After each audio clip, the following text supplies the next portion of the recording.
Hi friends అందరూ ఎలా ఉన్నారు? నేనైతే చాలా బాగున్నాను. మీరు కూడా అందరూ బాగున్నారు కదా?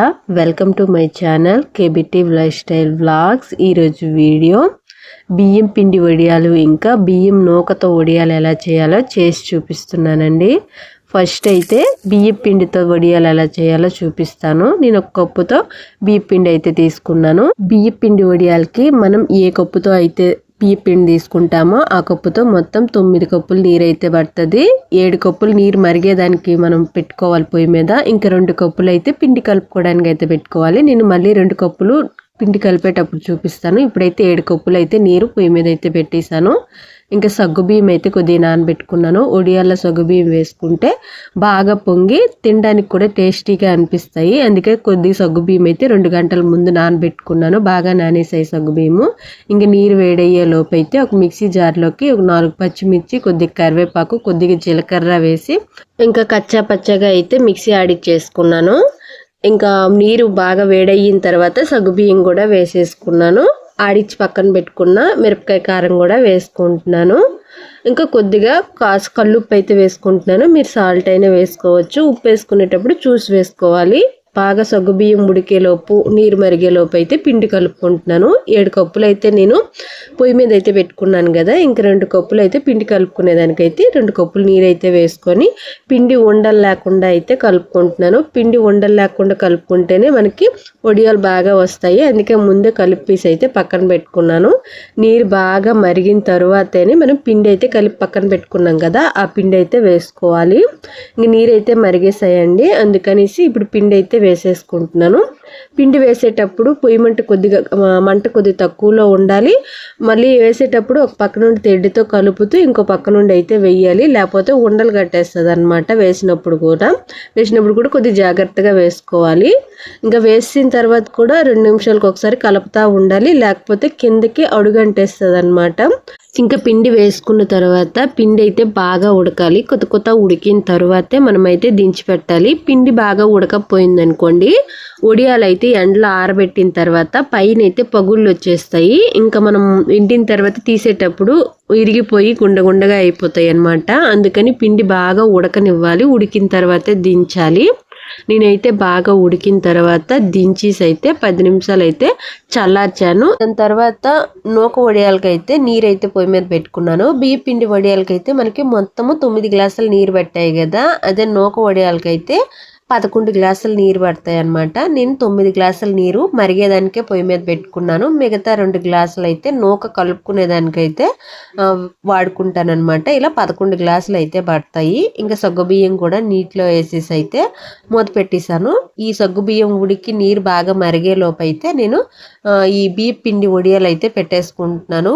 బియ్య పిండి అయితే కొద్దిగా బాగా ఉడికించేసిన తర్వాత పక్కగా పెట్టాను కదా, అది కొద్దిగా చల్లారింది. మరి పూర్తిగా చల్లారనివ్వకూడదు. 10 నిమిషాలు కొద్దిగా ఆవిరంతా పోయేంత వరకు అయితే చల్లార్చినిచ్చి వడియాలు పెట్టుకునేదానికి ఏదైనా కాటన్ గుడ్డే వాడాలి. నేను ఒక కాటన్ గుడ్డ అయితే తడి చేసుకొని మంచం మీద అయితే వేసుకున్నాను. నేను ఒక గరిటితో అయితే వడియాలు అయితే పెట్టేసుకుంటున్నానండి. కొంతమంది స్పూన్తో కూడా చిన్న వడియాలు అయితే పెట్టుకుంటారు. ఆ స్పూన్తో పెట్టుకుంటే చాలా లేట్ అవుతాయి. వడియాలు పెట్టేటప్పుడు లేట్ అయినాయి, మళ్ళీ వడియాలు ఎండిన తర్వాత తీసేటప్పుడు కూడా లేట్ అయినాయి. అందుకని ఇలా గరిటితో వేసుకుంటేనే మంచిది.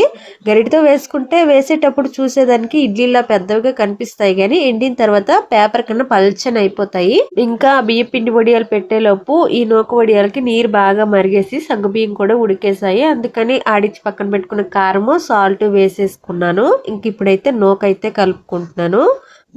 చిన్న గ్లాస్తో నూకైతే తీసుకున్నాను. ఏ గ్లాస్తో అయితే నూక తీసుకున్నానో ఆ గ్లాస్తో 2 గ్లాసులు నీరు వేసేసి నూకైతే కలుపుకున్నాను. 9 గ్లాసుల నీరు నేను పొయ్యి మీద పెట్టాను. ఇందాకే చెప్పాను కదా, ఇలా 11 గ్లాసులు అయితే మనకి నూక వడియాలకి అయితే పడతాయి. నీరైతే చూడండి బాగా మరిగేసాయి. ఇప్పుడైతే నూక కూడా కలుపుకుంటా వేసేసుకోవాలి. బియ్య పిండి అయితే వేసుకునేటప్పుడు ఇబ్బంది ఉండదు, కానీ నూక అయితే కొద్దిగా బరువుగా ఉంటుంది కాబట్టి నీటిలో సరిగ్గా కలవదు. అందుకని మనం ఈ నీరు కలుపుకుంటా ఇలా నేను ఇక్కడ చూపించిన విధంగా వేసేసుకొని అయితే కలిపేసుకోవాలి. ఈ నూక వడియాలకైతే ఇంకా కొద్దిగా లేట్ అవుతుందండి ఉడికేది. నూక బాగా ఉడికేసి కొద్దిగా జోము వచ్చేంత వరకు ఉడికించుకోవాలి. బాగా గింజి రావాలన్నమాట. అప్పుడే మనకి వడియాలు అయితే బాగా వస్తాయి. మళ్ళీ మళ్ళీ చెప్తున్నాను, పిండి బాగా పిండి అయినా బాగా ఉడికిన తర్వాతే మనకి వడియాలు అయితే బాగా వస్తాయి. ఇంక నేను బాగా ఉడికిన తర్వాత పక్కనకి అయితే తీసేసుకొని కొద్దిగా చల్లారిన తర్వాత వేరే గిన్నెలోకి అయితే కొద్దిగా వేసి తీసుకొని అయితే వడియాలు అయితే పెట్టుకుంటున్నాను. బియ్య పిండి వడియాల కాడికి నూక వడియాలు అయితే ఎండేది కొద్దిగా లేట్ అవుతుంది. మాకైతే మేడ లేదు కాబట్టి నేను మంచం మీద అయితే పెట్టుకుంటున్నాను వడియాలు. కొంతమంది మేడ పైన కూడా పెట్టుకుంటారు. మేడ పైన అయితే ఇంకా తొందరగా అయితే వడియాలు ఎండిపోతాయి. మనం ఖచ్చితంగా ఎండాకాలమే ఈ వడియాలు అయితే పెట్టుకోగలం, వర్షాకాలం అయితే అస్సలు పెట్టుకోలేము. ఈ ఎండాకాలం అన్నాలు కొద్దిగేసి మరీ ఎక్కువ కాకుండా కొద్దిగేసి వేసుకుంటే చాలు. చిన్న గ్లాస్తో పెట్టుకున్న రోజుకి టైం పాస్గా కొద్దిగేసి అయితే పెట్టేసుకోవచ్చు. నాకైతే ఈ నూక వడియాలే తినడానికి అయితే టేస్ట్గా అనిపిస్తాయి. బియ్య పిండి వడియాల కాడికి బియ్య పిండి వడియాలో కొద్దిగా ఉప్పు తగ్గిపోయినా సరే చప్పగా అనిపిస్తాయి, అసలు తిన్నట్టుగానే ఉండదు. కానీ నూక వడియాలకు మాత్రం కొద్దిగా ఉప్పు తక్కువైనా సరే తినడానికి బాగానే ఉంటాయి.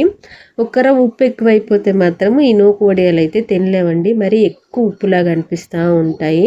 ఇంకా నేను మొత్తం వడియాలు పెట్టేటప్పటికి 3 మంచాలు అయితే పెట్టాయండి. 2 మంచాలు అయితే పిండి వడియాలు పెట్టాయి, ఒక్క మంచం నూక వడియాలు అయితే అయ్యాయి. ఇంకా సాయంకాలానికి అయితే వడియాలు ఇలా ఎండాయండి. పైకి బాగానే ఎండినట్టు కనిపిస్తున్నాయి కానీ లోపల అయితే పచ్చిగా ఉన్నాయి. ఇవైతే ఇంకా పచ్చిగా ఉన్నాయి. మధ్యలో చూడండి ఎంత పచ్చిగా కనిపిస్తున్నాయో. ఇవి రేపు సాయంకాలం దాకా ఎండితే పూర్తిగా ఎండిపోతాయి. ఈ నూక వడియాలు అయితే ఇంకా ఎక్కువ పచ్చిగా ఉన్నాయి. రేపంతా ఎండాలండి. పక్క రోజు సాయంకాలానికి అయితే ఇలా మొత్తం ఆకులు ఎండినట్టయితే నీట్గా ఎండిపోయాయి. అన్ని వడియాలు కూడా నూక వడియాలు బియ్య పిండి వడియాలు మొత్తం కూడా నీట్గా ఎండిపోయాయి.